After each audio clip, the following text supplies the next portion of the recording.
मेरे प्यारे प्यारे बच्चों, कैसे हो तुम लोग? Welcome welcome welcome to the part 4 of second chapter, जो है हमारा method of inquiry in psychology. सबसे पहले कुछ भी शुरू करने से पहले हमारी जो क्लास की परंपरा है, हम उसको पूरा करते हैं, शुरुआत करते हैं उसकी। कैसे हो तुम सब? सब कुछ साइड में रख दो। कैसे हो तुम सब, पहले मुझे बताओ। मजे में हो, चंगे हो, कोई परेशानी तो नहीं है ना? सब कुछ अच्छा चल रहा है जिंदगी? की तकलीफ तो नहीं है, कोई दुविधा तो नहीं है? हाँ, तो I assume I assume I hope तुम लोग बहुत अच्छे हैं। आज तो मतलब हमारे स्कूल स्टार्ट हो गए हैं। स्कूल में हमारी बहुत सारी चीजें ना, पीरियोडिक टेस्ट वगैरह की तैयारियां चल रही है ना। तुम्हें बहुत सारी और भी बहुत सारे तुम्हारे साइंस वाली साइंस होगा, जो जो जिनका साइंस बैकग्राउंड है, तुम्हारे अपनी अपनी जो ह्यूमैनिटीज बैकग्राउंड से हैं उनकी अपनी अपनी चीज ना। जो कॉमर्स वाले हैं वो अकाउंट्स और बिजनेस बैलेंस शीट बनाने में कहते हो ना, क्रेडिट डेबिट वाला। कैसे हो तुम सब? मतलब तक अगर साइकोलॉजी में आ रही है तो काफी तुम बता सकते हो ना। आई अज्यूम तो बहुत मजे में हो, बहुत अच्छे होगे, बहुत ज्यादा तुम्हें तकलीफ में नहीं, ज्यादा तुम्हें हानि या नहीं, है ना? कोई डिफिकल्टी वगैरह तुम अगर तुम कुछ कर रहे हो, तुम्हें पढ़ाई से रिलेटेड या पढ़ाई के अलावा भी कुछ है, तो तुम ये मैसेज कर सकते हो। तुम कमेंट में, वीडियो के कमेंट या लिंक पे या इंस्टाग्राम पे या मेल पे, तुम हाँ तुम्हें लगे जो लगे तुम पर अप्रोच कर सकते हैं। Got it? ओके। तो अगर तुम मेरे से आई एम ऑल्सो हेक्टिक, थोड़ा सा मेरी जैसे तुम, तो वैसे ही मैं, अपन दोनों, हमारा भी वर्कलोड बढ़ा हुआ होगा, है ना? कोई ऐसा थोड़ा सा है वर्कलोड, थोड़ा सा है, बट अपन लोग मैनेज करें। एंड तुम्हारी क्लास के साथ कोई कॉम्प्रोमाइज नहीं, ठीक है? इस बात पे तुम मेरा विश्वास ले सकते हैं। लेकिन यस, और एक और चीज, गर्मी बहुत है। गर्मी के बारे में पूछो, बहुत ज्यादा गर्मी, बहुत ही ज्यादा गर्मी। एंड आई होप, तो बहुत जगह पे तो बारिश हो रही है, मैंने देखा न्यूज में। कहीं कहीं पर गर्मी से लोग परेशान है, कहीं बारिश इतनी ज्यादा है, लोग बारिश से परेशान है। जैसे मुंबई, गुजरात, ये बारिश काफी हो रही है ना? पहाड़ी इलाकों में बारिश बहुत हो रही है, वहाँ पे बाढ़ और लैंडस्लाइड वगैरह चीजें। आई होप अगर तुम से हो, वर्ष से ना, आई होप तुम लोग को, तुम्हारी फैमिली सुरक्षित, प्रॉब्लम नहीं। आई टू आई टोटली पे फॉर इट। मैं विनती करती हूँ, आई होप तुम लोग ज्यादा तक। बाकी दिल्ली वाले तो परेशान है, बारिश ही नहीं, बारिश एक दिन आती है, उसके बाद 2 दिन बारिश ही नहीं, तक दुख दर्द है। यस, बोलोगे दीदी हमेशा दिल्ली क्यों, दिल्ली की तो क्या चीज है? फिर तो दिल्ली में बहुत ना। हमारी मेन बात, अपन लोग अब आ जाते हैं, let's come back to the subject. क्यों? क्योंकि हमारा इसमें आज सबसे इम्पोर्टेंट टॉपिक हम गेस एक्सपेरिमेंट, क्योंकि एक्चुअली क्वेश्चन आते, एक्सपेरिमेंट इसी थोड़ा जरूरी है। और पे तुम्हें केस स्टडी दे देंगे और तुम्हें बोलेंगे सर्चर ने कौन सा स्टडी मेथड यूज किया, और उसके बारे में तुम बताओ, उसके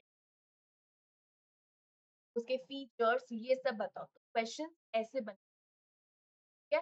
तो हम लोगों ने कल की क्लास में ऑब्जर्वेशन मेथड डिस्कस किया था। जैसे तो ऑब्जर्वेशन में अगर हम एक क्विक टैप करें कि ऑब्जर्वेशन में एग्जैक्टली क्या पढ़ा। ऑब्जर्वेशन मतलब जब हम ध्यान से ऑब्जर्व करते हैं, जब हम ऐसे वैसे नहीं ऑब्जर्व नहीं करते, जैसे हम डेली लाइफ में बहुत चीजें अपने आजू बाजू देखते हैं, लेकिन क्या तुम हर चीज पे अटेंशन देते हो? ऑब्जर्वेशन में तुम्हारा अटेंशन, तुम्हारा फोकस होना काफी जरूरी है, क्योंकि हम डेली लाइफ और जो हमारी साइंटिफिक ऑब्जर्वेशन है काफी डिफरेंट। साइंटिफिक ऑब्जर्वेशन में स्टेप्स हम यूज करते हैं जो उसको डेली ऑब्जर्वेशन से अलग बनाता है। अगर हम साइंटिफिक ऑब्जर्वेशन की बात करें, साइंटिफिक ऑब्जर्वेशन हमारा सबसे पहला चीज, पहला टॉपिक क्राइटेरिया होता है कि हम ऑब्जर्वेशन करने के पहले अपन को एक टॉपिक डिसाइड करना, एक बिहेवियर डिसाइड करना होता है जिसको हमें ऑब्जर्व करना है। हर कुछ को ऑब्जर्व नहीं कर सकते, तो जैसे तुम पर्टिकुलर कैप्चर करना होता है जिसको तुम एक पर्टिकुलर बिहेवियर करना होता है जिसको तुम ऑब्जर्व करो। यहीं पर है सबसे पहला step, selection. Selecting a particular behaviour और ऑब्जर्व। एक बार तुमने सेलेक्ट कर लिया, सिलेक्शन में क्या हो सकता है? या तो तुम्हें ऑलरेडी पता है कि उस रिलेटेड क्या क्या चीजें, या तो तुम बहुत न्यू उस बिहेवियर और तुम बस ऑब्जर्व कर रहे हो चीजें, जो तुम्हें उसमें देखना चाहते हो, तुम बस वो ऑब्जर्व करो कि बार वो तुम्हारे ऑब्जर्वेशन के दौरान हो रही है। अब बात है, तुम टॉपिक डिसाइड कर लिया, अब तुम्हें करना है कि रिकॉर्ड कैसे करो। ऑब्जर्वेशन करने के दौरान तुम को रिकॉर्ड करते हो, कैसे? बहुत सारे मेथड होते हैं। फ्रीक्वेंसी मार्क्स बना सकते हो, जब जब वो बिहेवियर हो। तुम एक नोट, डिटेल्ड नोट्स लिख, टाइम पर इस जगह पर ये इतने बार हुआ था, डिटेल्ड नोट है ना। वीडियो रिकॉर्ड कर सकते हो, फोटोग्राफ्स ले सकते हैं, मल्टीपल मेथड है ना, ये हमने क्या था कल। और उसके बाद जैसे ही तुम रिकॉर्ड कर लिया, तुम्हारे पास अब एक इनफ अमाउंट ऑफ डेटा है, तुम्हें लगता है हाँ यार इतना डेटा इज सफिशिएंट, बाद तुम उसको एनालाइज करोगे। एनालिसिस ऑफ डेटा, एनालिसिस मतलब डेटा का एनालाइज, डेटा का मीन निकालना। तो अब ऑब्जर्वेशन निकालोगे, उस डेटा, जो डेटा तुमने निकाला है उसका मतलब क्या है। बिना मतलब निकाले तो तुम्हें आएगा नहीं कि वो क्या है ना। जब भी तुम अपने दोस्त बात करते हो तो उसका एक मतलब निकालते हो ना, तभी तुम इस बारे में और सोच विचार करते हो। वैसे ही यहाँ पर जब तुम्हें डेटा तुम्हारे पास है तो निकालना पड़ेगा ना, उसका एक मीन निकलता है, उसका एनालिसिस करके हम एक मीन निकालते हैं उस कॉन्टेक्स्ट में। तो क्या हर किसी की ऑब्जर्वेशन हो सकती है, लेकिन एक तरीके का ये स्किल है। स्किल आपको अपने डेवलप करना है। मैं अपने अंदर ये स्किल डेवलप कर रही हूँ। I am a train counsellor, ठीक है, तो मैं काउंसलर बनने की I am developing the observation. अच्छा कम्युनिकेशन है मेरे अंदर, और जो मेरे अंदर है उसको मैं थोड़ा सा और निखार रही हूँ। और जो इनकेस एक आध चीजें मिस हो गई हैं मेरे में, मैंने नहीं, तो उसको मैं, तो ये आई एम लर्निंग। एंड तुम लोग भी लर्न कर सकते हो, ऐसा नहीं कि रॉकेट नहीं, सब कोई भी सीख, लेकिन गुड ऑब्जर्वर को क्या होना चाहिए, उसको पता होना चाहिए क्या बिहेवियर रिकॉर्ड कर रहा है, तो पता होना चाहिए कि वो क्या देखना चाह रहा है, किस देखना चाह रहा है, कब देखना चाह रहा है, कहाँ देखना चाह रहा है, कैसे देखना चाह रहा है ना, कौन सा मेथड वो एनालिसिस कर रहा है, सब कुछ उसको पता होना चाहिए। ऐसा नहीं कि एक चीज पता है एक चीज नहीं पता है, कि कौन सा बिहेवियर रिकॉर्ड करना है, लेकिन उसको पता कैसे करना है। गुड ऑब्जर्वर को हर एक चीज पता होनी चाहिए ना, क्या देख रहा है, किस पे देख रहा है, कब देख रहा है, कहाँ देख रहा है, कौन सा मेथड इस्तेमाल कर रहा है, कौन से मेथड से एनालिसिस कर रहा है। हर एक चीज उसको पता होनी चाहिए, तो उसको हर एक चीज का बताना है, उसको बताना होता है कि हमने ये चीज का इस्तेमाल क्यों किया, कैसे किया, इससे क्या फायदा हुआ, हर एक चीज पता होनी चाहिए। Got it?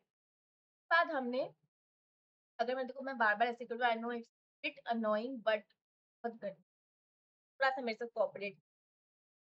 ओके, उसके बाद हमने डिस्कस किया था टाइप्स ऑफ ऑब्जर्वेशन।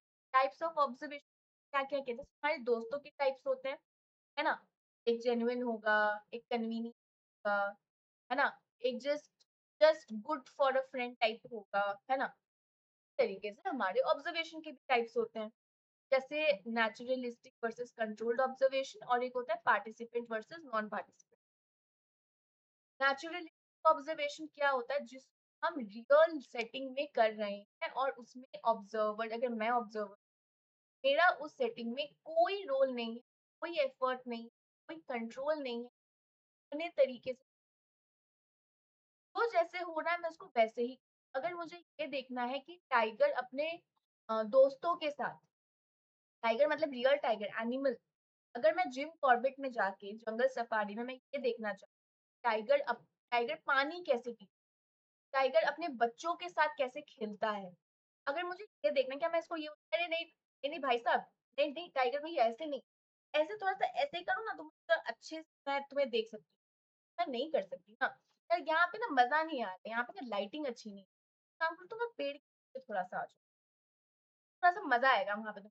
ऐसा मैं कर सकती हूँ नहीं, क्या करूंगी, जो जैसे हो रहा है मैं उसको वैसे ही ना अपना पर्सनल टच दिए।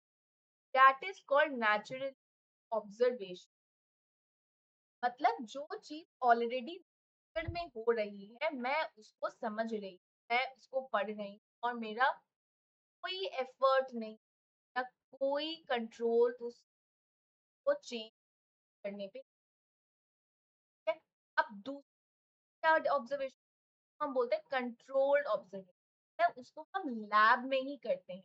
अगर मुझे ये देखना है जैसे कि मुझे अगर हेल्पिंग, मैं वैसे लैब में कोई सिचुएशन करूंगी मैं किसी का हेल्पिंग देख सकूं। मैं एक फॉल्स अलार्म का कुछ ऐसा कुछ बना दूं, जैसे आग लग गई, आग नहीं लगेगी बट मैं फायर अलार्म बजा दूं अचानक से, कभी सब कोई रूम में बैठे हैं और फिर मैं एक फायर अलार्म बजा दूं।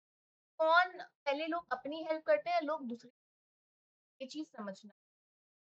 तो मैं ऑब्जर्वेशन के एक कंट्रोल्ड ऑब्जर्वेशन बना सकती हूँ ना। ये हो गया तुम्हारा, मैंने ऑब्जर्व किया कि फायर अलार्म के बजने पे लोग कैसे रिएक्ट करते हैं, ये देखना है। फायर अलार्म बजने पे लोगों का बिहेवियर कैसा होता है, वो खुद की हेल्प करते हैं दूसरों की हेल्प, तो इस पे मैं ऑब्जर्वेशन कर सकती हूँ। बट क्या सच में आग लगी? नहीं, सिर्फ फायर अलार्म मैंने बजा, ये चीज मैंने अपने मैनिपुलेशन कर, मैंने अपने हिसाब से सिचुएशन को ऐसे तोड़ मरोड़ के कुछ बनाया। तो ये हो गया कंट्रोल, इसमें मेरा पूरा एफर्ट है, इसमें मेरा पूरा कंट्रोल है। क्या नेचुरली मेरा कंट्रोल हो सकता है? नहीं। अब अगर मैं बात करूं दूसरे तरीके की observation, that is called non participant and participant. अब इसमें दो चीजें, पार्टिसिपेंट ऑब्जर्वेशन और नॉन पार्टिसिपेंट ऑब्जर्वेशन क्या होगा? नॉन पार्टिसिपेंट ऑब्जर्वर जो होगा, नॉन पार्टिसिपेंट टाइप की जो ऑब्जर्वेशन, मान लो मुझे समझना है कि मॉल में कंज्यूमर कपड़े कैसे खरीद, कंज्यूमर बिहेवियर समझना, पर्टिकुलर दुकान ले लो, मैक्स ले लो या H&M ले लो फॉर एग्जाम्पल ना। मुझे यहाँ वगैरह, मुझे यहाँ सबकी मुझे अच्छी ब्रांडेड दुकान है, जैसे एरो हो गया या लाइफस्टाइल हो गया, है ना, या और कोई अच्छे ब्रांडेड बताओ मुझे। मैं तो ब्रांडेड बट ब्रांडेड दुकान और क्या है, चलो इतना ही रखते हैं। मान लो मैक्स है, लाइफस्टाइल है ना, H&M है, मान लो H&M ही है। अब मुझे ये देखना है लोग H&M में कैसे शॉपिंग करते हैं, उनका कंज्यूमर बिहेवियर क्या है, शॉपिंग कैसे करते हैं, I just want to know. अब मैं क्या कर सकती हूँ एज अ नॉन पार्टिसिपेंट, मैं क्या करूंगी, लोगों को मैं ऐसे ही मैं दुकान घुस जाऊँ H&M में, और जो जो लोग कपड़े खरीद रहे हैं ना, मैं उनको ऐसे सिर्फ ऑब्जर्व करूंगी, कोई प्राइस टैग देख रहा होगा, कपड़े की क्वालिटी देख रहा होगा, है ना, कोई ये देख रहा होगा कि उसका रंग कैसा है, कोई क्वालिटी और प्राइस दोनों को मैच कर रहा होगा। मतलब कस्टमर बिहेवियर बहुत तरीके का होता है, कोई अपने पेरेंट्स से बात कर रहा होगा, कोई अपने हस्बैंड से, कोई अपने दोस्त से, कोई अपने भाई से, किसी से बात करके डिस्कस रहा होगा, and so called and so fourth. ये मुझे नॉन पार्टिसिपेट, मैं एज अ कस्टमर ही दुकान में घूम-घूम के देखूँगी कि लोग क्या शॉपिंग बिहेवियर कैसा है। लेकिन अब एक और तरीका हो सकता है कि मैं इसी नॉन पार्टिसिपेंट मतलब मैं उन लेकिन एज़ अ पार्टिसिपेंट क्या कर सकती हूँ, मैं एक सेल्स पर्सन बन सकती हूँ, है ना? मैं एक सेल्समैन बन जाऊँ वहाँ का। मैं और लोगों को असिस्ट करूँ कि आपको कैसा कपड़ा चाहिए, आपको कैसी कपड़े आपकी डिमांड है, आप कैसा ढूँढने की को पार्टिसिपेट मतलब जब तुम उसमें घुस जाते हो, जब तुम उसका हिस्सा बन के चीज़ों को ऑब्ज़र्व करते हो, ना तुम्हें क्या है उस totally depend on the focus of your study तुम्हारी स्टडी की डिमांड क्या है, डिपेंड करता है। लेकिन अगर मैं नॉन पार्टिसिपेंट की बात करूँ तो तुम एक दूर देख रहे हो, पूरा सर्विलियंस जैसे कैमरा को हम देखते हैं ना कैमरा दूर से ऑब्जर्व करता है पूरी क्लास को जैसे तुम्हारी क्लास को ऑब्जर्व करता होगा हमारे स्कूल में भी कैमरा होगा तो that is a non participant वो एक दूर क्लास को वो देख रहा है स्कूल को वो देख रहा है पूरे स्कूल को ऑब्जर्व कर रहा है तो दैट इज नॉन पार्टिसिपेंट है समझ में आया तो यही हमने ऑब्जर्वेशन और नॉन पार्टिसिपेंट ऑब्जर्वेशन के बारे में बात करी इसका एडवांटेज यही होता है अगर तुम ऑब्जर्वेशन का देखोगे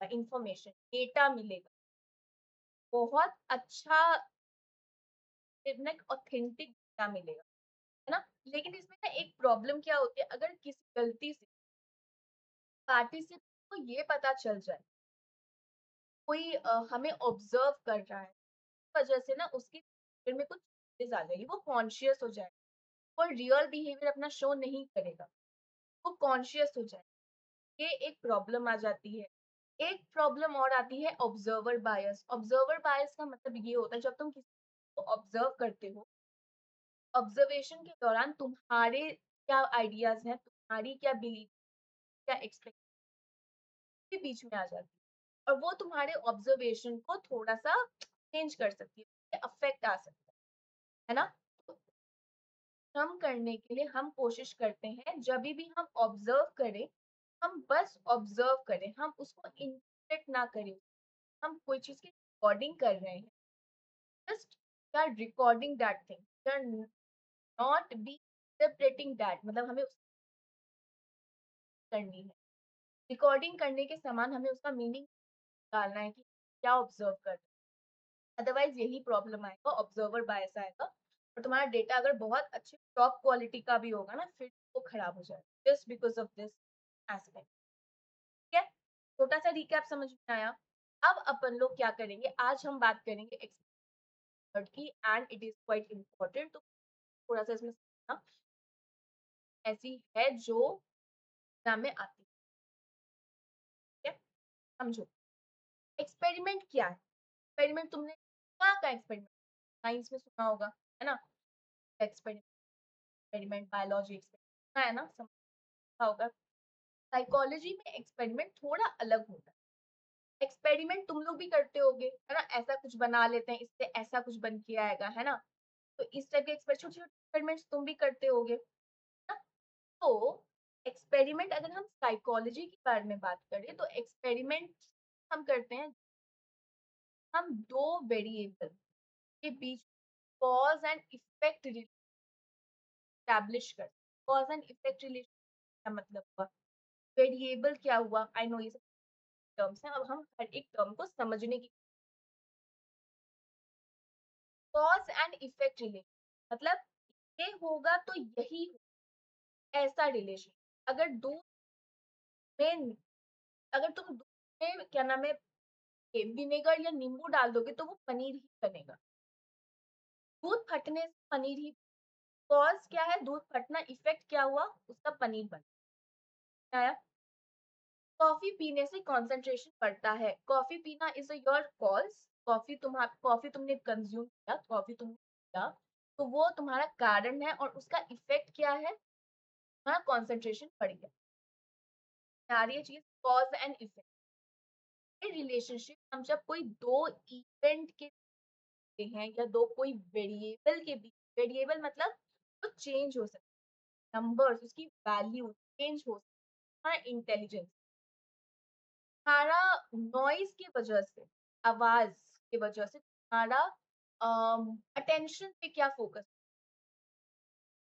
कॉज क्या है, नॉइज, आवाज, ज्यादा आवाज से या ज्यादा आवाज या कम आवाज से तुम्हारा कंसंट्रेशन पे या अटेंशन पे क्या इफेक्ट हो, इफेक्ट किस पे मेजर कर रहे हो, अटेंशन, लेकिन किस क्या कारण है, नॉइज, ना, यही हुआ cause and effect relationship between two set of variable in a control.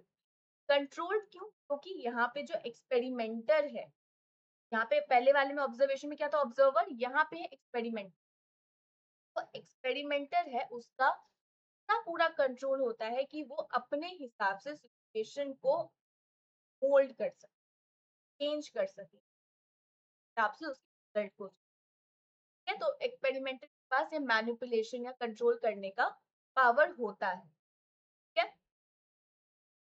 अब तुम्हें क्या लगता है, तो एक्सपेरिमेंट कोई भी ऐसे कर सकता है या उसके लिए कोई कुछ प्रोटोकॉल्स होते हैं, रेगुलेशंस, यस, एक्सपेरिमेंट करने के लिए रेगुलेशन का ध्यान से करना पड़ता है, जहाँ पे changes are made in one factor and its effect is studied on, मैंने क्या बताया, अगर नॉइज, नॉइज एक फैक्टर है, अगर मैं नॉइज में कुछ कर दूं, हाई कर दूं, कभी लो कर दूं, का इफेक्ट मैं किस पे देख रही हूँ, अटेंशन पे, अटेंशन दूसरा फैक्टर है, दो फैक्टर हुए, एक हुआ नॉइज, एक हुआ अटेंशन, तो ये कंसंट्रेशन दे, तो नॉइज का इफेक्ट कंसंट्रेशन कैसे होगा, अटेंशन क्या हुआ, सॉरी नॉइज क्या हुआ तुम्हारा, एक फैक्टर, नॉइज में मैंने क्या किया, चेंज कर दिया, कभी हाई नॉइज, कभी लो नॉइज, अब इन दोनों का, हमारा दोनों का, जैसे हाई नॉइज का क्या नाम है, कॉन्सेंट्रेशन पे क्या इफेक्ट होगा, और लो नॉइज का, कम नॉइज का कॉन्सेंट्रेशन क्या इफेक्ट होगा,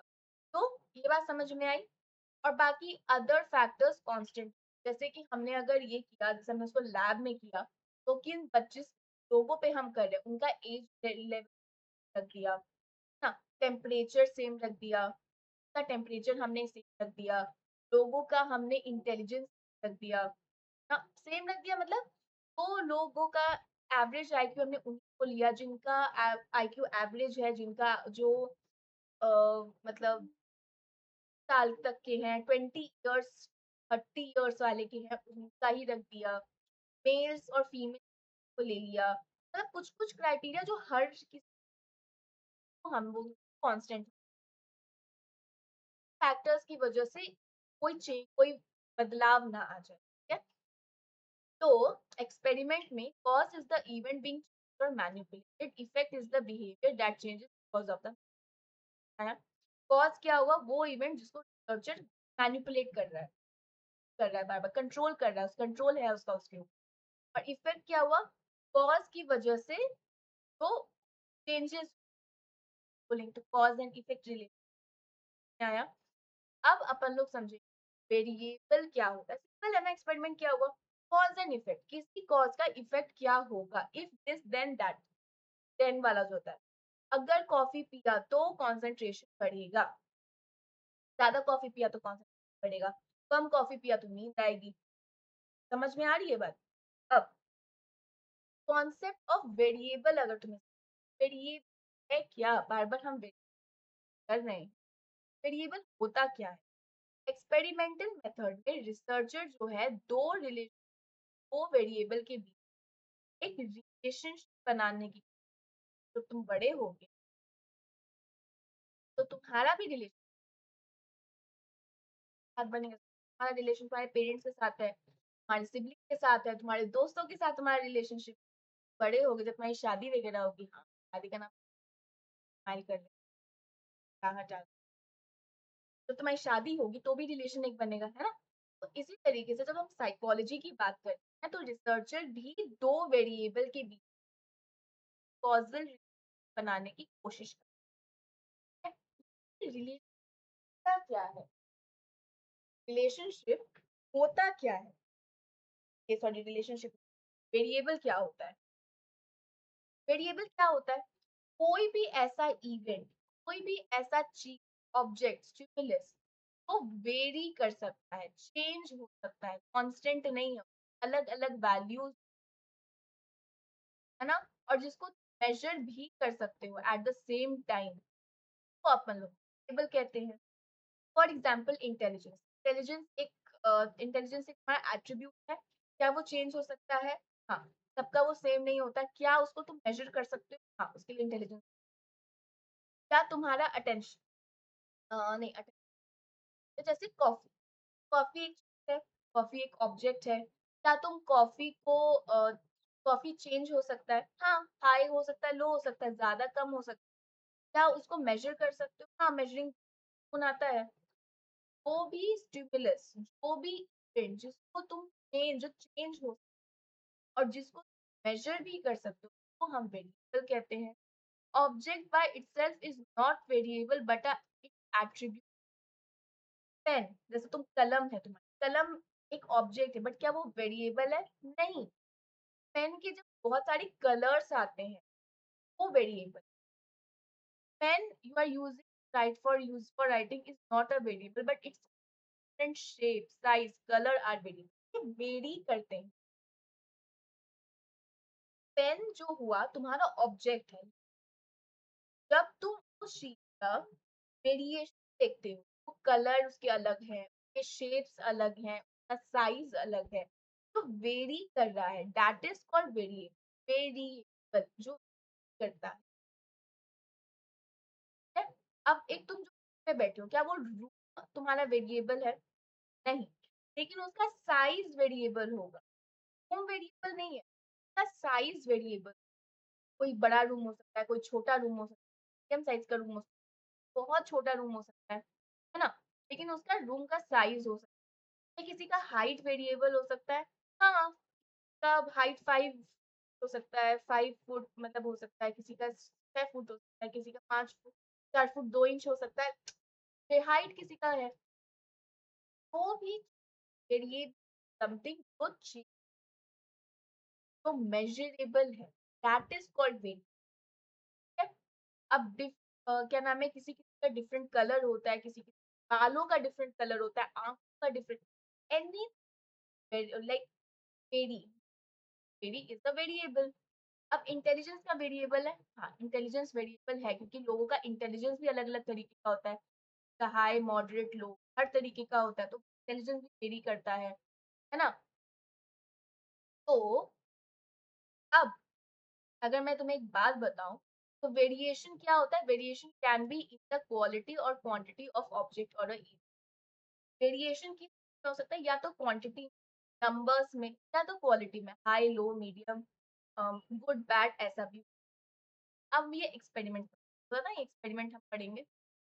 एक्सपेरिमेंट, दो अमेरिकन साइकोलॉजिस्ट का नाम था, एक का नाम था लैटने और एक का नाम था डार्ट।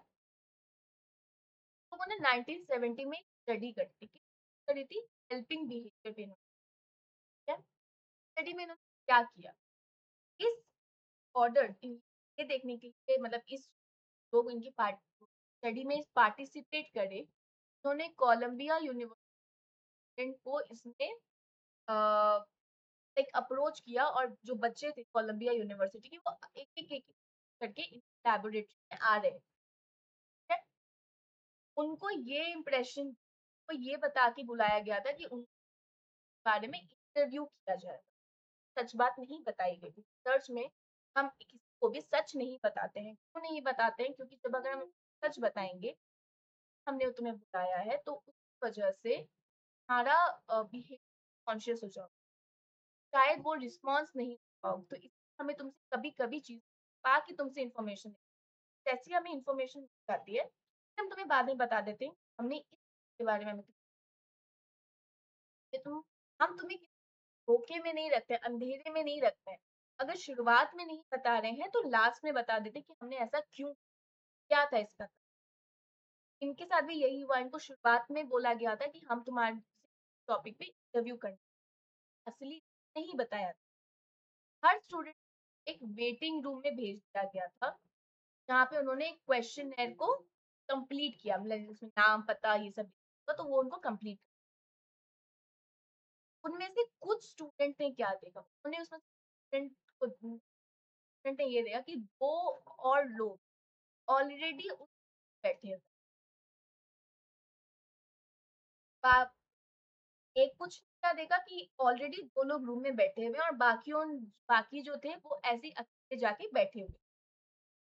थोड़ी देर के बाद जब वो बच्चे जब क्वेश्चनेयर पे काम कर रहे, स्मोक, धुआँ में फैलने लगा। रूम ऐसा ही बनाया गया था कि वहाँ से वेंटिलेशन की स्मोक वहाँ पे डाला जा रहा है। अब हार्डली स्मोक तो ऐसा है कि धुआँ अगर थोड़ा-सा भी हो जाएगा तो इतना डिफ़िकल्ट हो जाता है, इतना प्रॉब्लमैटिक हो जाता है और तो तुम कर नहीं सकते थे। 4 मिनट के अंदर क्या हुआ रूम बहुत ज़्यादा स्मोक किया था, लोगों की आँखों में, उनको देखने में और साँस लेने में डिफ़िकल्टी आ गई। अब तुम्हें क्या लगता है इसमें डार्ले और लैटने क्या समझ में उन्होंने ऐसा जानने की कोशिश कर रहे थे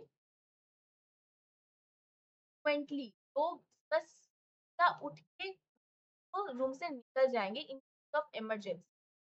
कोर्ट को like in order to report the emergency.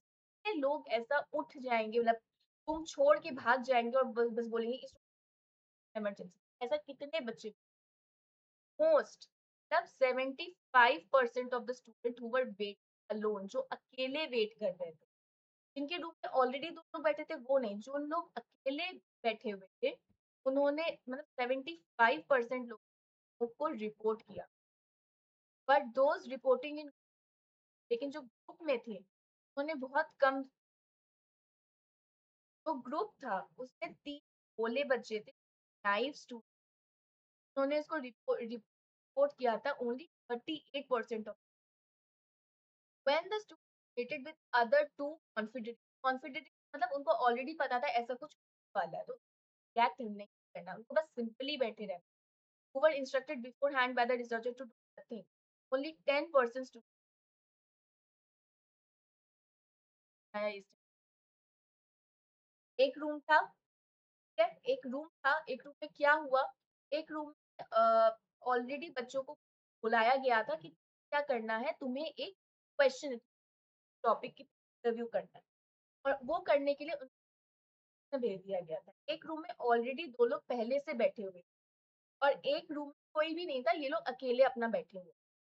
इस रूम में ऑलरेडी 2 लोग बैठे हुए लोगों को सबको दे दिया था क्या क्वेश्चन है हर किसी को क्वेश्चन है दिया था फिलअप करना जैसे ही वो फिल कर रहे थे स्मोक आने लगी बहुत धुआं आने लगा और डार्ले और लैटने ये देखना चाह रहे थे कि बच्चे ही खड़े होके भाग जाते हैं और वो तो इमरजेंसी इमरजेंसी रिपोर्ट करते तो कितने बच्चों ने रिपोर्ट किया ऑलमोस्ट 75 जो अकेले थे उन्होंने 75 लोगों ने 5% बच्चों ने जो अकेले थे उन्होंने ये इस चीज़ को रिपोर्ट किया कि स्मोक लेकिन जो ग्रुप में बैठे थे जैसे कॉन्फेडरेट जो थे एक ग्रुप ऐसा था जिसमें भोले बच्चे थे तो उन्होंने 38% ही किया था लेकिन जिस ग्रुप में ये कॉन्फेडरेट्स बैठे हुए थे 10% ही कहने का मतलब जब हमारे आजू बाजू बहुत लोग होते हैं तो हम साथ में टैकल करने की तो हमारा हेल्पिंग बिहेवियर वहां पे भी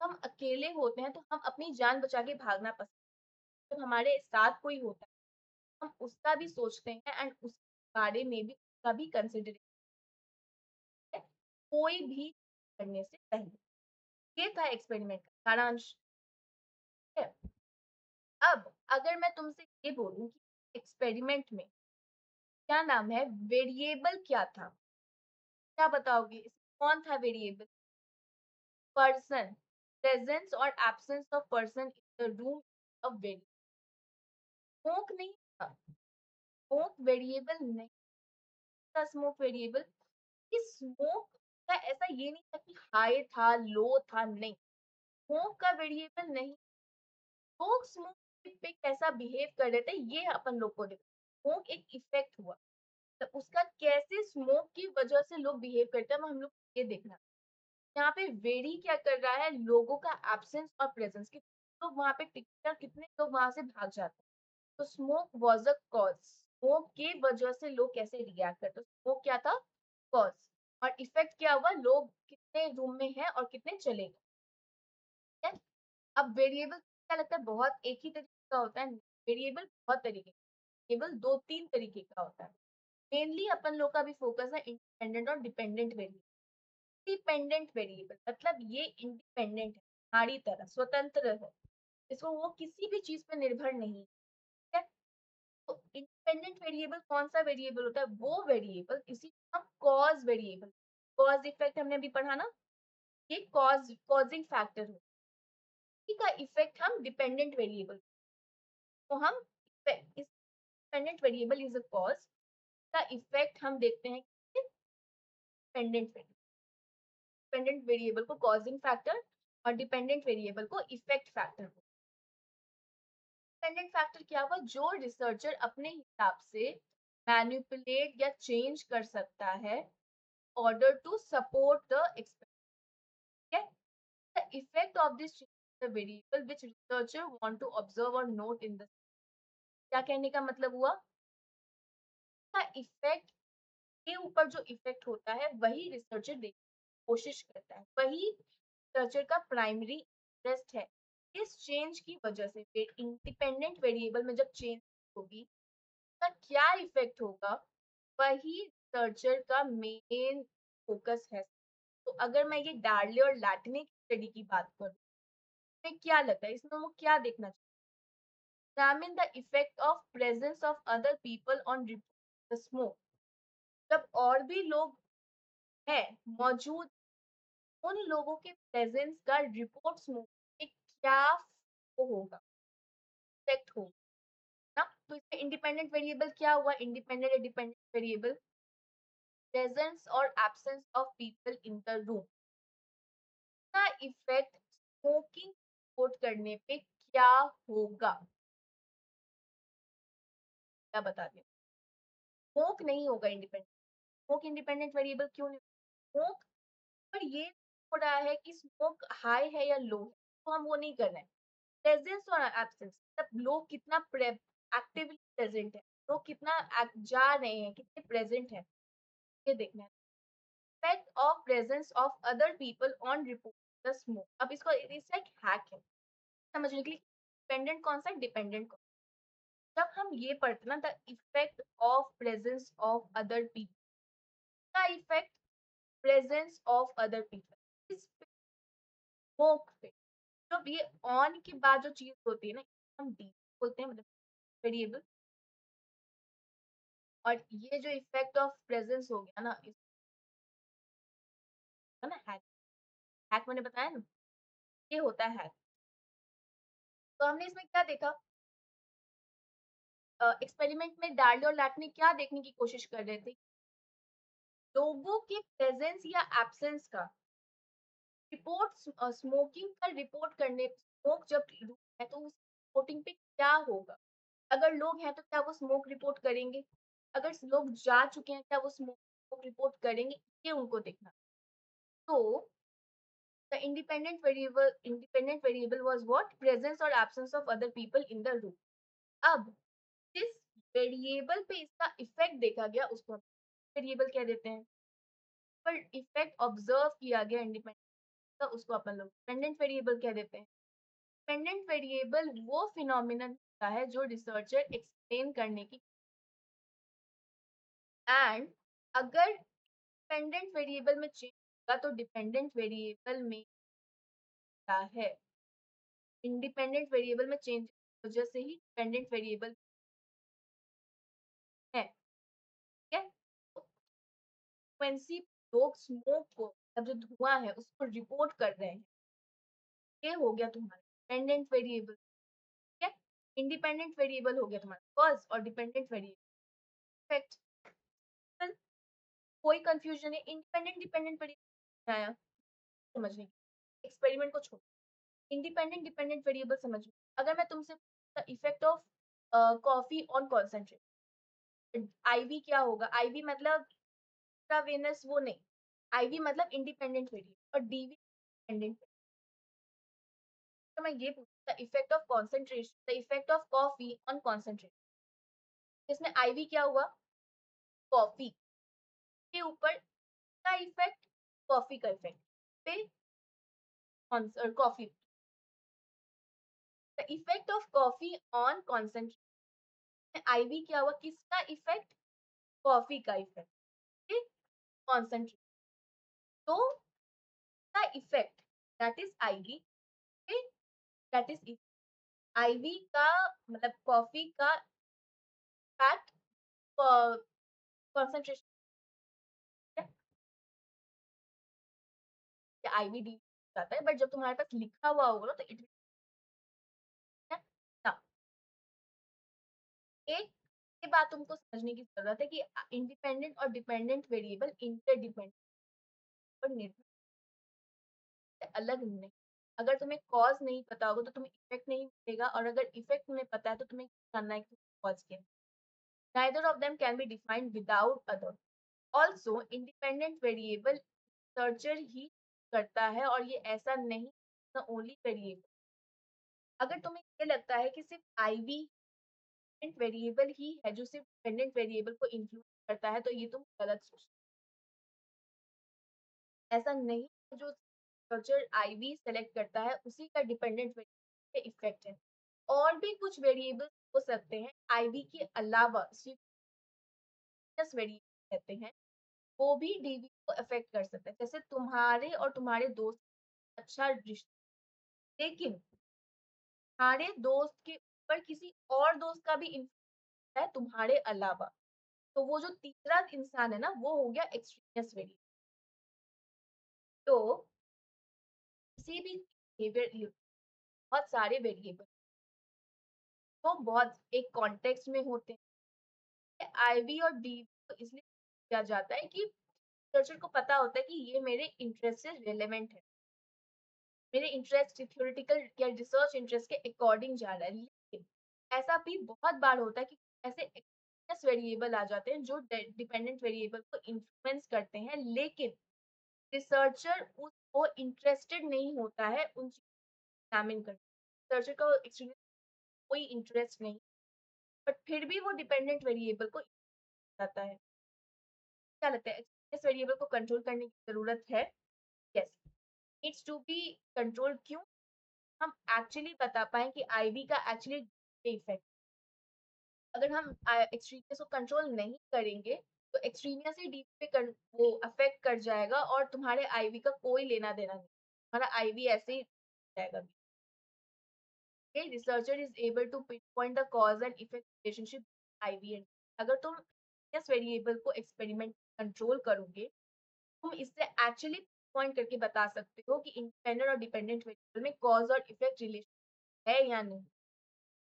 क्या ही बात, अगर तुम और तुम्हारे दोस्त में, तुम और तुम्हें अपने दोस्त के बीच बनाना है, तो तुम ही दोनों ही उसमें होने चाहिए। अगर तुम्हारे अलावा एक तीसरा दोस्त आ जाता है, तुम्हें नहीं पता है कि तुम्हारी दोस्ती इससे ज़्यादा अच्छी है या उसकी दोस्ती तुम्हारे तुम्हारे दोस्त को दूर रखना पड़ेगा, वो कंट्रोल उसको करके रखना। ठीक है? अब एक ये आ जाता है एक्सपेरिमेंटल ग्रुप है।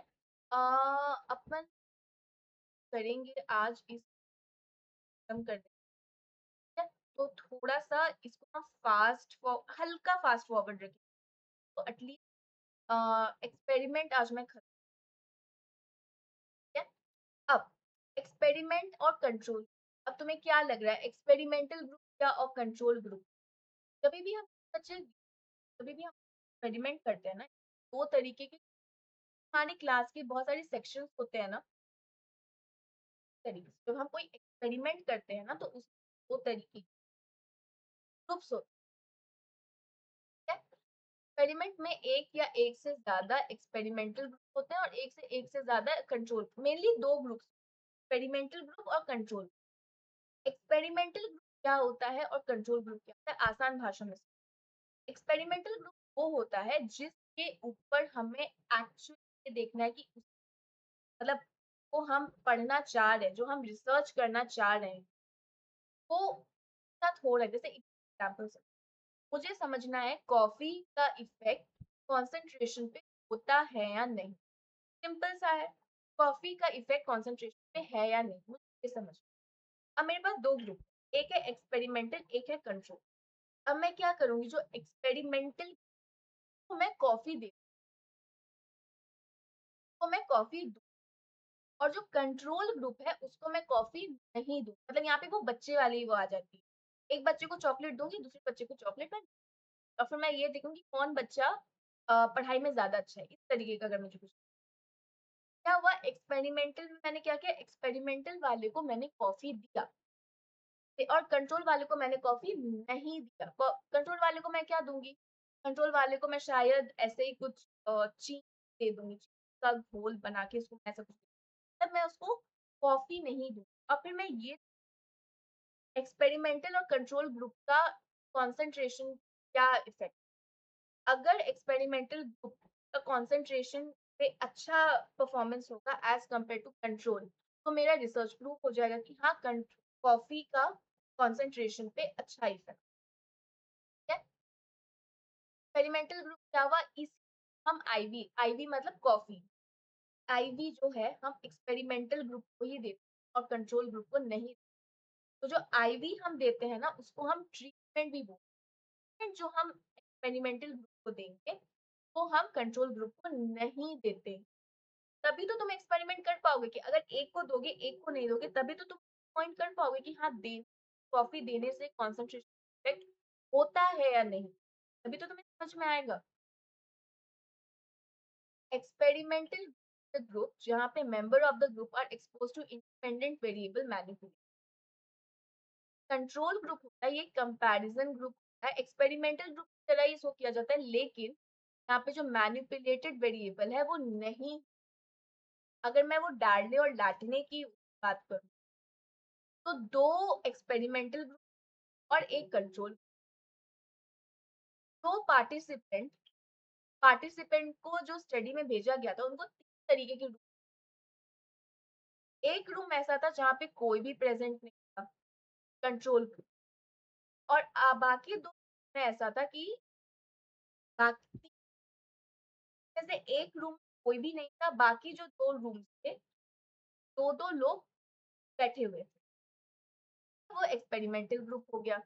अब इनको एक्सपेरिमेंटल ग्रुप में से भी एक ग्रुप बोला गया था कि तुम वहाँ आने पे कुछ नहीं करना।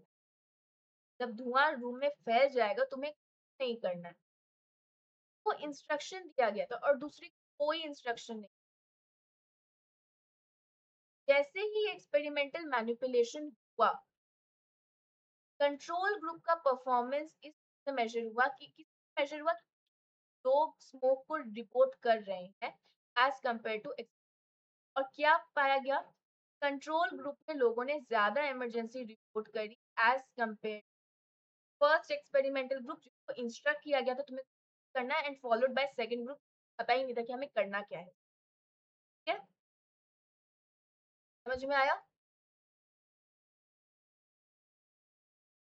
ये हुआ एक्सपेरिमेंटल और कंट्रोल ग्रुप का डिफरेंस आया एक्सपेरिमेंट जिसको ट्रीटमेंट मिलता है जिसको स्पेशल ट्रीटमेंट मिलेगा चॉकलेट मिलेगी वो बच्चा जिसको चॉकलेट मिलेगी और कंट्रोल जिसको चॉकलेट नहीं मिलेगी सिंपल है नाउ नोटेड एक्सपेरिमेंट में एक्सपेरिमेंटल मैनिपुलेशन के अलावा भी बहुत सारी ऐसी कंडीशन हमें कांस्टेंट या सेम रखना पड़ता है मैंने बताया था ना दोनों ग्रुप्स में उसको सेम रखना पड़ता है फैक्टर्स को अगर हमने कंट्रोल नहीं किया का भी इफेक्ट तुम्हारे स्टडी पे देखने को मिल सकता है तुम्हारे रिसर्च की फाइंडिंग्स में दिस आ सकती है हमें सारे रेलेवेंट वेरिएबल्स को कंट्रोल करना पड़ता है जिससे डिपेंडेंट वेरिएबल पे इन्फ्लुएंस हो सकता है फॉर एग्जांपल स्पीड का स्पीड कंट्रोल करते एक आएगी आराम से आएगी धीरे आएगी डाल कितने स्मोक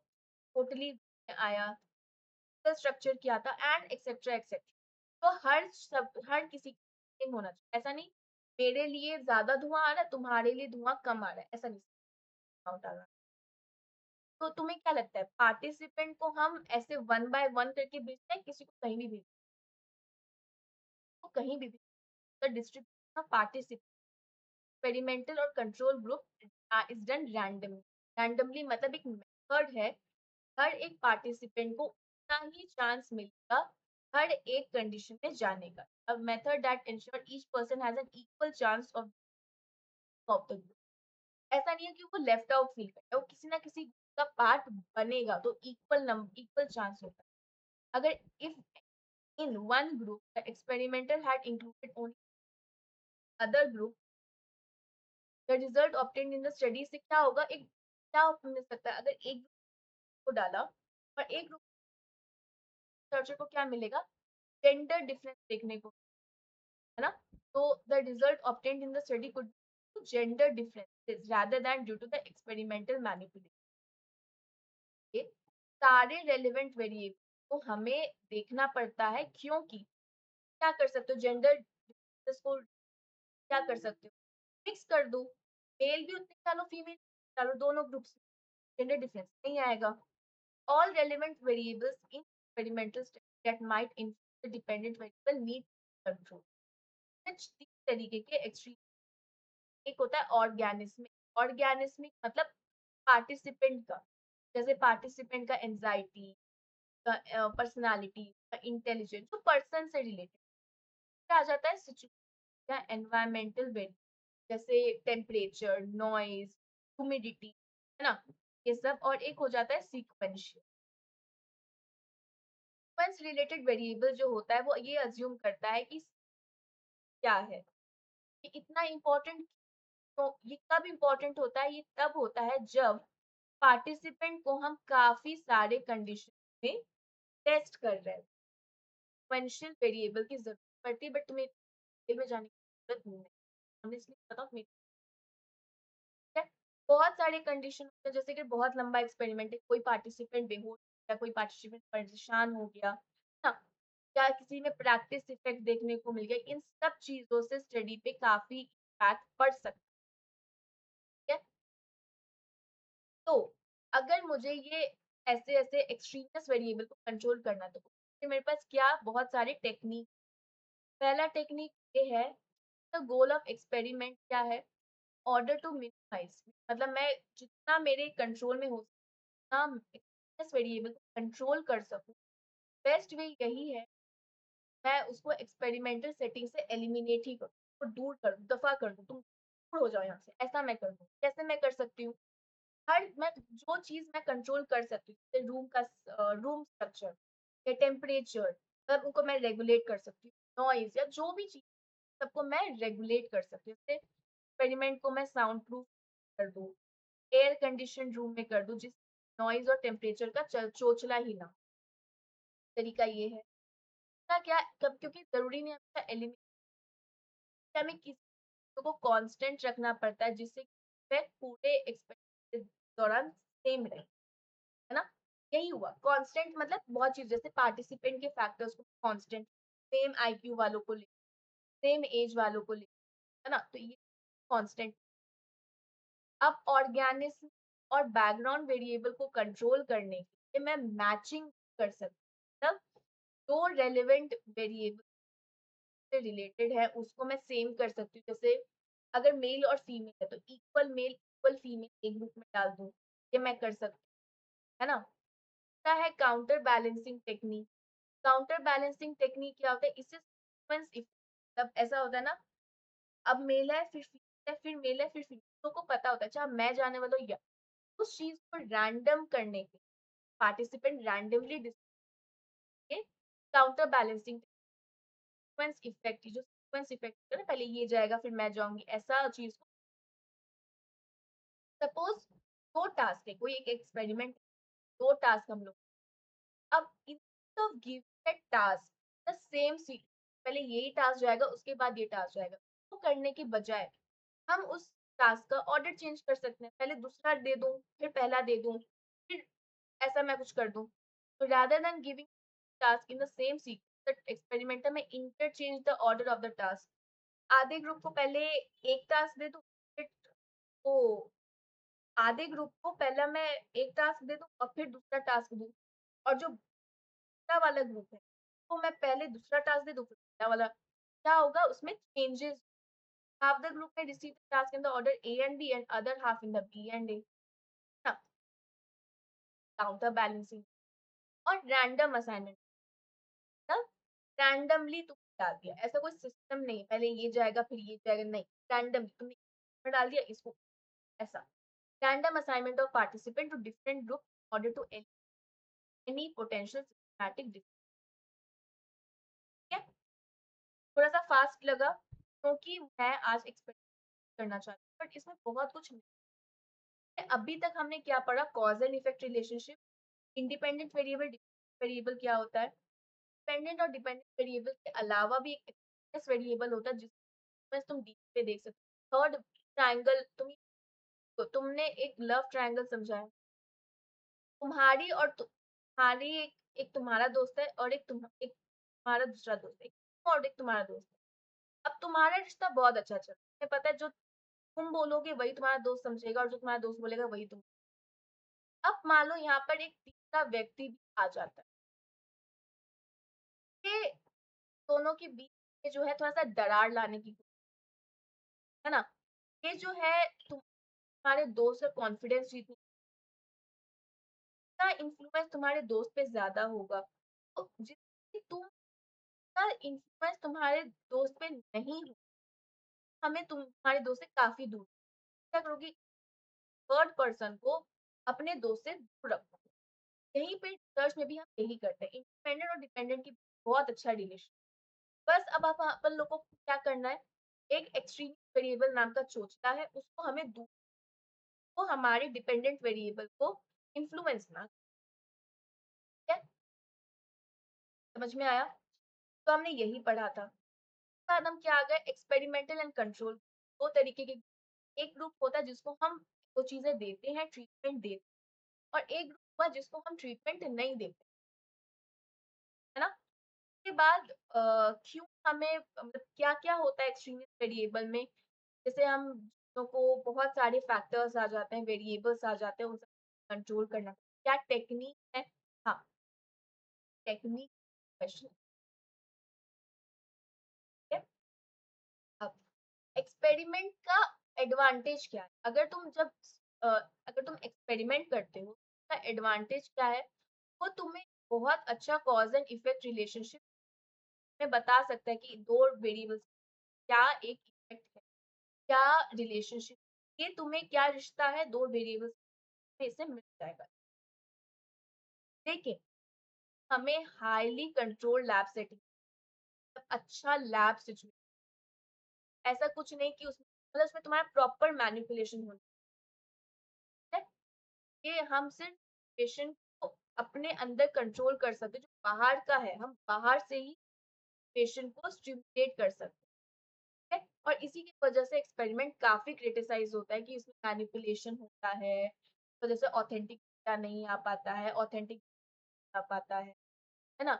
एक्सपेरिमेंट के डेटा को या रिजल्ट को तुम जनरलाइज नहीं कर सकते या रियल लाइफ सिचुएशन में अप्लाई नहीं कर सकते, तो हम एक्सटर्नल वैलिडिटी, जनरलाइजेशन नहीं, एक्सपेरिमेंट का जो वैलिडिटी होता है, एक्सटर्नल वैलिडिटी, वो बहुत कम है। एक्सटर्नल वैलिडिटी मतलब जनरलाइज करना, तो भी एक्सपेरिमेंट का तुम्हारा रिजल्ट आया तो रियल वर्ल्ड सेटिंग में या सोसाइटी में जनरलाइज नहीं कर सकते, बिकॉज ऑफ दिस की बहुत ज्यादा उसको कंट्रोल किया गया है, वो नेचुरली नहीं आया है। तो इस अनदर लिमिटेशन ये होता है कि जरूरी नहीं हर प्रॉब्लम को हम एक्सपेरिमेंटली। अब मान लो तुम्हें ये समझना है जो इंटेलेक्चुअली डिसेबल्ड बच्चे, उनका न्यूट्रिशनल डेफिशिएंसी, अगर तुम्हें ये समझना है न्यूट्रिशनल डेफिशिएंसी का इफेक्ट इंटेलिजेंस लेवल पे क्या होता है, ये समझना। बच्चों का इंटेलिजेंस डेफिशिएंसी से कैसे अफेक्टेड, तो अब तुम क्या बच्चों को भूखा रखोगे? नहीं कर सकते हो, एथिकली सही नहीं। बच्चों को ये तो नहीं बोलो कि तुम एक हफ्ते तक खाना नहीं खाओगे, अब फिर मैं तुम्हारा इंटेलिजेंस करोगे ना। तो ऐसी बहुत सारी चीजें तो तुम एक्सपेरिमेंट में नहीं पढ़ सकते, not physical, not appropriate. Third, ये हो गया सेकंड प्रॉब्लम। थर्ड प्रॉब्लम ये हो गया कि तुम बहुत सारे वेरिएबल्स को तुमको पहचानना और कंट्रोल करना भी डिफिकल्ट हो जाए। ये सब तुम्हें समझ में आया? एडवांटेज समझ में आया और डिसएडवांटेज समझ। तो डिसएडवांटेज अगर तुम देखोगे तो यहाँ पे डिसएडवांटेज है, डिसएडवांटेज है, और एक एडवांटेज है कि रिश्ता अच्छे से आता है। डिसएडवांटेज ही, पहली बात तुम उसको जनरलाइज नहीं कर सकते, तो लो एक्सटर्नल वैलिडिटी, पर्टिकुलर प्रॉब्लम को एक्सपेरिमेंटली प्रॉब्लम को एक्सपेरिमेंट कर सकते हो। और तीसरा कि हर रेलेवेंट वेरिएबल को समझना, पहचानना और कंट्रोल करना काफ़ी ठीक है। अब एक लास्ट एस्पेक्ट है एक्सपेरिमेंट का, वो है फील्ड एक्सपेरिमेंट और क्वाज़ाई एक्सपेरिमेंट। एक्सपेरिमेंट और क्वाज़ाई एक्सपेरिमेंट क्या फ़र्क होता है मैं क्वाज़ाई मतलब like a experiment but it's not a real experiment. असल में अंदर घुस के बताती हूँ क्या है। फील्ड एक्सपेरिमेंट अगर रिसर्चर ये जानना चाहता है, अगर रिसर्चर को ये करना है कि का जो रिजल्ट है मैं सोसाइटी में जनरलाइज कर सोसाइटी लोग इफेक्ट वो अफेक्ट मतलब इफेक्टेड नहीं हो उससे कुछ लर्न करें, जनरलाइजेबिलिटी थोड़ी ज्यादा हो, है ना? या क्योंकि बहुत सारी ऐसी स्टडीज होती है लैब सेटिंग में नहीं कर सकते, तो फील्ड एक रियल वर्ल्ड सेटिंग में ही तुम्हें तुम नेचुरल सेटिंग में जाओगे जहाँ पे वो पर्टिकुलर फिनोमिना एक्चुअली हो रहा है और वहीं पर तुम उसको पढ़ोगे, तो मतलब वो फील्ड एक्सपेरिमेंट कंडक्ट करें। मैंने क्या बोला, बहुत सारी ऐसी चीज लैब में नहीं पढ़ सकते, फील्ड में जाके मतलब उसी या उसी नेचुरल सेटिंग में रियल वर्ल्ड सेटिंग में जाके उसको जब ये तुम करोगे तो वहाँ पे फील्ड एक्सपेरिमेंट भी होता है। तो जैसे फॉर एग्जांपल रिसर्चर को ये समझना है कौन से मेथड से बच्चों की लर्निंग ज्यादा अच्छी हो, डेमोन्स्ट्रेशन मेथड से या लेक्चर मेथड। बच्चों को अगर हम लेक्चर दें या चीजें डिमॉन्स्ट्रेट करके दिखाएं किस चीज से बच्चे अच्छे चीजों को लर्न कर पाते हैं, अगर मुझे ये समझ क्या करेगा रिसर्चर, वो स्कूल में ही एक्सपेरिमेंट क्लासरूम ले लेगा मे बी और उसमें दो ग्रुप ऑफ पार्टिसिपेंट बना लेगा, एक ग्रुप को डिमॉन्स्ट्रेशन से पढ़ाएगा और एक लेक्चर मेथड से पढ़ाएगा और बाद में इनका परफॉर्मेंस चेक कर लेगा। टाइप के एक्सपेरिमेंट में क्या हुआ, टाइप के एक्सपेरिमेंट रेलेवेंट वेरिएबल ऊपर एक्सपेरिमेंटर का जो कंट्रोल है वो काफी कम है एज कम्पेयर लैबोरेटरी, बट लेकिन हाँ ये टाइम कंज्यूम और एक्सपेंसिव। समझ में आया? जब भी एक बात समझ के चलो, जब भी कोई रियल वर्ल्ड असली दुनिया में जाके तुम उसको रियल वर्ल्ड बिना किसी मैनिपुलेशन के अगर तुम कोई भी चीज समझने की कोशिश करो वो हमेशा टाइम कंज्यूमर और एक्सपेंसिव होगा ही हो, नो डाउट अबाउट इट है। लेकिन जब भी रियल वर्ल्ड में समझ रहे हो जो ऑलरेडी नेचुरली है, क्या तुम उसके ऊपर अपना कंट्रोल कर सकते हो? नहीं, तुम कंट्रोल तुम्हारा कब आएगा, जब तुम उसको लैब में करो, एक्सपेरिमेंट में तुम्हारा कंट्रोल जो होता है वो काफी कम होता है। अब ये हो गया फील्ड एक्सपेरिमेंट। अब दूसरे टाइप का एक्सपेरिमेंट क्या होता है, क्वाज़ाई एक्सपेरिमेंट। क्वाज़ाई मतलब it looks like a experiment but it is not a real experiment. तुम शक्तिमान ही गंगाधर ही शक्ति, ऐसा कुछ समझ में आ रही है बात? अब वो शक्तिमान ही बट दिखता क्या है, गंगाधर ना, वो वाली बात। जब है तो वो एक्सपेरिमेंट ही बट वो रियल एक्सपेरिमेंट ऐसा कुछ समझ। ऐसे बहुत सारे वेरिएबल चेंज कंट्रोल नहीं कर सकते आप में। फॉर एग्जाम्पल अगर आप तुम्हें समझना है अर्थक्वेक का इफेक्ट बच्चों,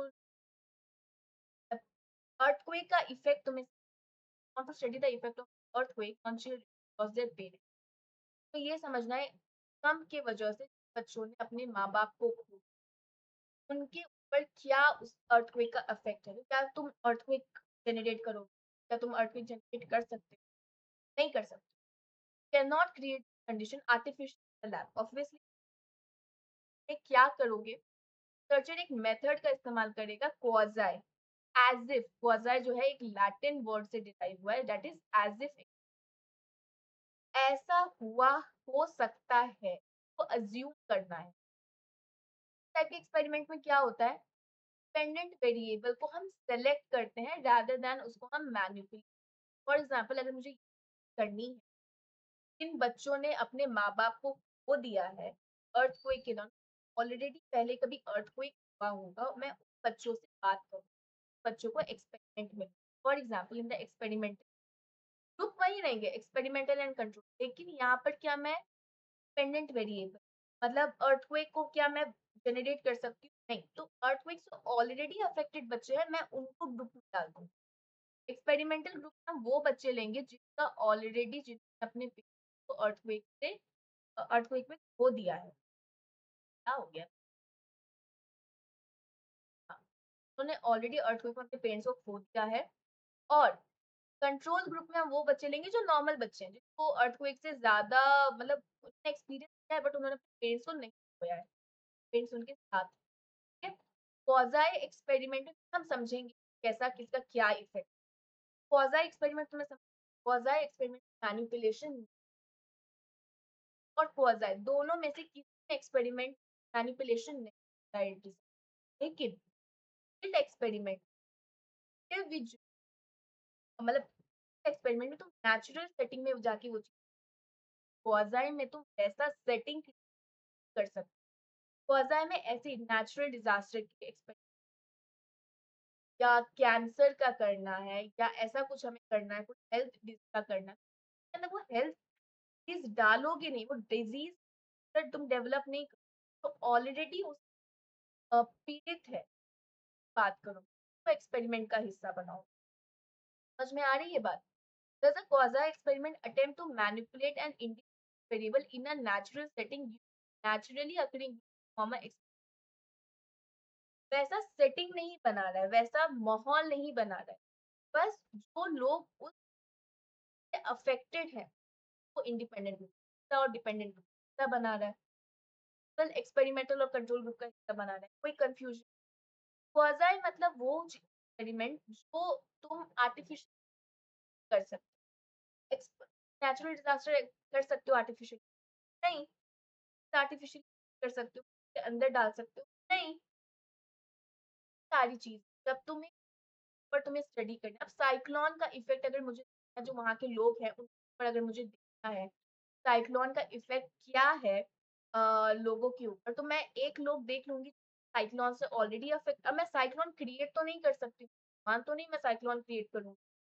तो ऑलरेडी साइक्लोन से अफेक्टेड है, मैं उनको एक्सपेरिमेंटल ग्रुप में ले लूँगी और मैं उन लोगों से बात करूँगी जो आज तक कभी उन्होंने साइक्लोन नहीं तो जिन्होंने साइक्लोन देखा है, मैं उनका एक डेटा लूँगी और मैं उनका ले लूँगी जिन्होंने आज तक साइक्लोन एक्सपीरियंस पास डेटा हो गया। साइक्लोन जैसी चीज़, नेचुरल डिज़ास्टर जैसी, हेल्थ हैज़र्ड जैसी वो है जो हम डेवलप नहीं कर सकते, कल्चर डेवलप नहीं कर सकता। तो हम क्या कर सकते हैं? हम एक एक्सपेरिमेंटल और कंट्रोल ग्रुप ही फॉर्म कर सकते हैं और उसमें उन लोगों को डाल सकते हैं, जो उस माहौल से अफेक्टेड हैं। और फील्ड एक्सपेरिमेंट में हम यही कर सकते हैं कि हम वैसा माहौल नहीं बनाएँगे जो जहाँ हो रहा है हम उसको वहीं पढ़ेंगे। अब ये अगर मुझे ये समझना है कि बच्चे लेक्चर मेथड से ज़्यादा अच्छा डेमोंस्ट्रेशन मेथड से अच्छा समझते हैं, मैं क्या करूँगी? मैं नॉर्मल क्लासरूम में जाऊँगी, मैं बच्चे लेक्चर में ज़्यादा अच्छा परफ़ॉर्म कर रहे हैं या डेमोंस्ट्रेट कर रहे हैं। ज़रूरी थोड़ी कि मैं वैसा माहौल बनाऊँ, ज़रूरी नहीं। क्या होगा मेरा कंट्रोल भी तो कम होगा ना, रिसर्चर अपना मैनिपुलेशन अपना जो जादू है वो कम करेगा। ये ऑथेंटिक आया? तो ऊपर तुम्हारा एक क्वेश्चन डिफरेंस से आ सकता है फील्ड एक्सपेरिमेंट और क्वाज़ाई एक्सपेरिमेंट क्या डिफरेंस है? एक क्वेश्चन तुम कर सकते हो। एक क्वेश्चन मैंने तुमको बता दिया था रेलेवेंट वेरिएबल को कंट्रोल करने के लिए कौन-कौन सी टेक्निक है और 2-3 मार्क में तो यूज़ कि वेरिएबल और डिपेंडेंट क्या होता है एक्सपेरिमेंट ये ऐसा डिफरेंस है तो एक्सपेरिमेंट तुम्हें समझ में आया आई होप तुम्हें समझ में आया होगा आज की क्लास हम लोग रखेंगे ठीक है इससे ज्यादा नहीं रखेंगे बाद जो ये कोरिलेशन में है ना इसको हम कल पढ़ेंगे हम कल कोरिलेशन और सर्वे एक्चुअली ज्यादा है तो हम कल देखते हैं हम कल कितना कर सकते हैं कोशिश मैं यही करूंगी कि मैं कल कोरिलेशन और एटलीस्ट सर्वे खत्म कर पाऊँ बाकी मैं कल देखती हूँ मैं कितना कम आज का एटलीस्ट तुम्हें एक्सपेरिमेंट तुम्हें समझ में आया कोई परेशानी तो ऑल गुड चलो तो आई अगर देखो थोड़ा-सा अगर तुम्हें तो ज़्यादा लगे कि जस्ट पास थी वो चीज़ें नहीं समझ में आई, मुझे पूछ सकते हो आई कैन एक्सप्लेन अलग अलग से, ठीक है? अगर तुम्हें कुछ लगा कि ये थोड़ा सर के ऊपर से निकला, सटाक से निकला, कमेंट में डाल देना, और लिंक्डइन पे पूछ सकते हो, यहाँ पे पूछ सकते हो, मेरे पे, जो भी तुम्हें करना है। टिल देन अपना बहुत बहुत बहुत सारा ध्यान रखो, है ना? And tomorrow, take care, see tomorrow with part 5 of this chapter. And I know ये थोड़ा चैप्टर थोड़ा लंबा है, पार्ट 8 7 8 तक जा सकता है, बिकॉज थोड़ा चैप्टर लंबा है ना, एंड वो थोड़ा सा और लंबा, लेकिन विल ट्राई हम इसको जल्दी खत्म, टेंशन मत, थोड़ा एक ज्यादा डिटेल चैप्टर भी पढ़ा, ठीक है? Take care, see you with part 5 of this chapter, and I hope तुम लोग ये चैप्टर तुम्हें एंड इस चैप्टर को मतलब ये समझने की कोशिश करो, जितना मैं अभी तुम्हें बता पा रही हूँ, रिवाइज कर लेना, जितना से लेके गोल्स से लेके step of scientific inquiry, goals of scientific inquiry, हमने जितना भी तक मेथड डिस्कस करने हैं, ऑब्जर्वेशन को revise, okay, then see you tomorrow with part 5. Till then, take care, tata, goodbye.